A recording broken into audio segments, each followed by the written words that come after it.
Tonight's cold case file is a case which occurred several years ago just outside of Yorktown.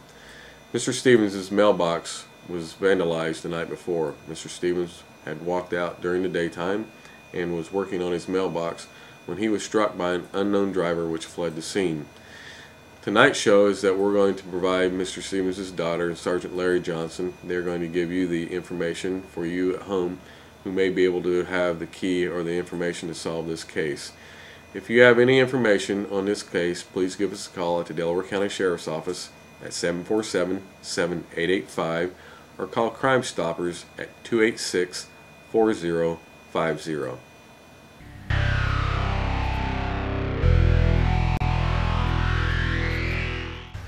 Citizens of Delaware County, I'm Sergeant Larry Johnson with your Delaware County Sheriff's Office.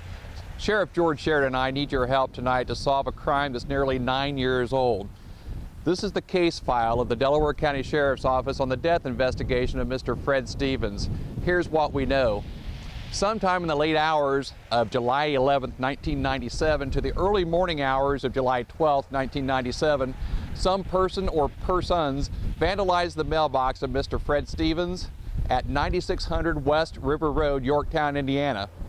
Sometime early that morning, Mr. Stevens noticed that his mailbox had been vandalized and was outside attempting to repair the damage that those vandals had left.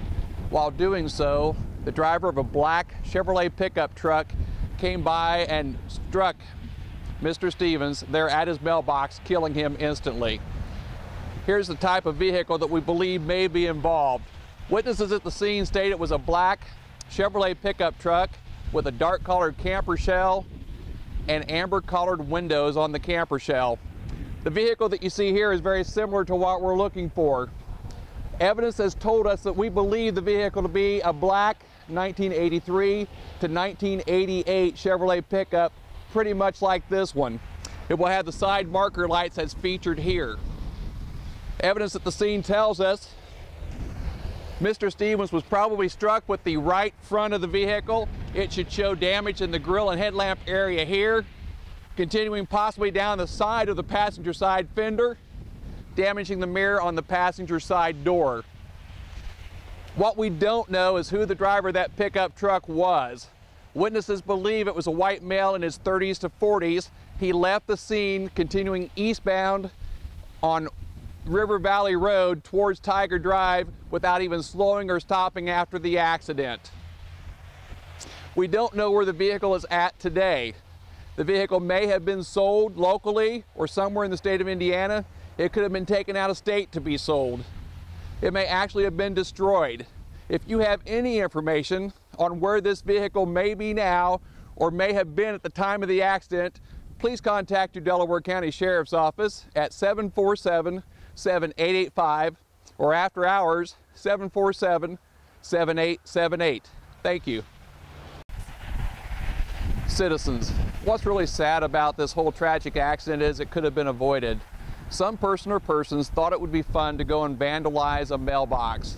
Not only is this a violation of state and federal laws, but the person didn't look at the consequences that could occur as a result of his or her actions. That mailbox being damaged in the late hours of July 11, 1997 to the early morning hours of July 12, 1997 was the catalyst that began the events that caused the tragic death of Fred Stevens. I'm appealing to all citizens, especially our youth, please, if you're going to go out and want to have fun, do something fun like playing ball or going to the movies. Don't go out and vandalizing mailboxes, doing other types of misdemeanors like that, because as you can see here, those actions have caused the death of an innocent man. Thank you. With me is Sandy Mallerby. Sandy's father, Fred Stevens, was killed tragically in July of 1997 by a hit-and-run driver. Currently, we're in front of 9600 West River Valley Road. This is the scene of where Sandy's father was tragically killed. Here's what happened. Sometime on late Friday evening or early Saturday morning in mid-July of 1997, what we believe were teenagers came through this area and actually vandalized Mr. Stevens' mailbox. Mr. Stevens realized early Saturday morning that his mailbox had been vandalized and came out to repair it so he could receive his mail. While he was here at his mailbox fixing it, a driver came through in a black Chevrolet pickup truck and plowed Mr. Stevens down and left the scene without even stopping.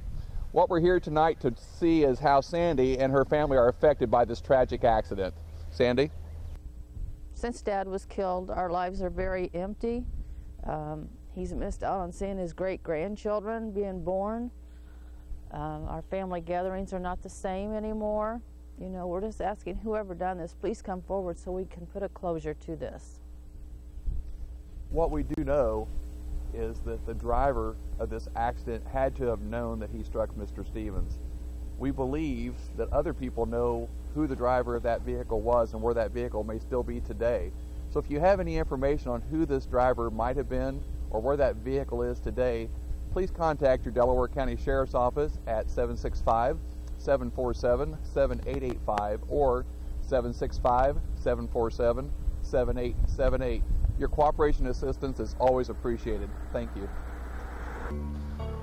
As Sandy and her husband Guy and I were out here talking during the filming of tonight's show, she told me that Monday, March 13th, was her father's birthday. How sad it is for her and her family that they do not get to celebrate their father's birthday any longer.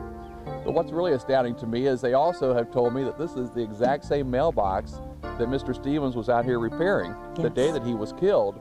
And here it is almost 9 years later and the mailbox still stands. So we know with the mailbox still being here, there's got to be some evidence or information out there to help us solve this horrendous crime.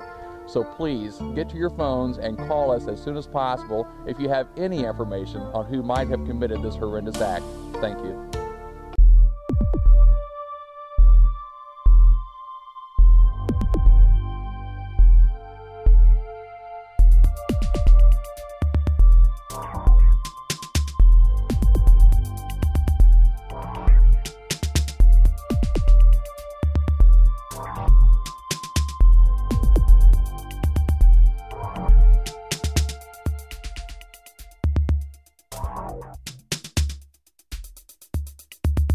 Wow.